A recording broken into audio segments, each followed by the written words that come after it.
ఇప్పుడు చెప్పబోయే సంఘటన కాకాసాహెబ్ దీక్షిత్ తన డైరీలో రాసుకున్నారు.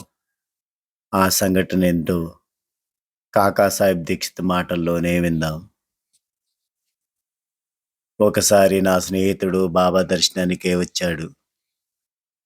బాబా దగ్గర కూర్చున్నాక బాబా పాదాలను మర్దన చేయసాగాడు. అలా మర్దన చేస్తుండగా బాబా ఒక్కసారిగా మర్దన చేయవద్దు, అలా పక్కకు జరిగి కూర్చో అన్నారు.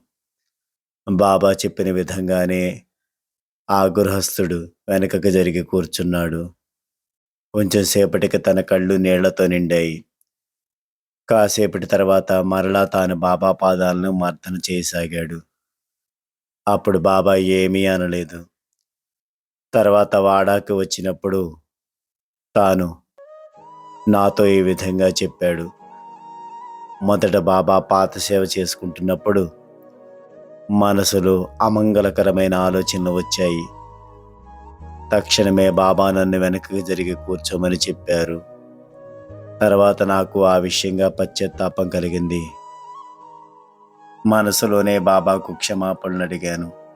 తర్వాత మరలా బాబా పాదాలు మర్దన చేసుకుంటున్నప్పుడు బాబా అందుకే ఏమీ అనలేదు అని చెప్పాడు. అటువంటి అనుభవాలను బాబా నిత్యం తమ భక్తులకు ప్రసాదిస్తూ ఉంటారు. బాబా శిక్షణిచ్చే పద్ధతి వర్ణించలేనిది. జై సాయిరాం.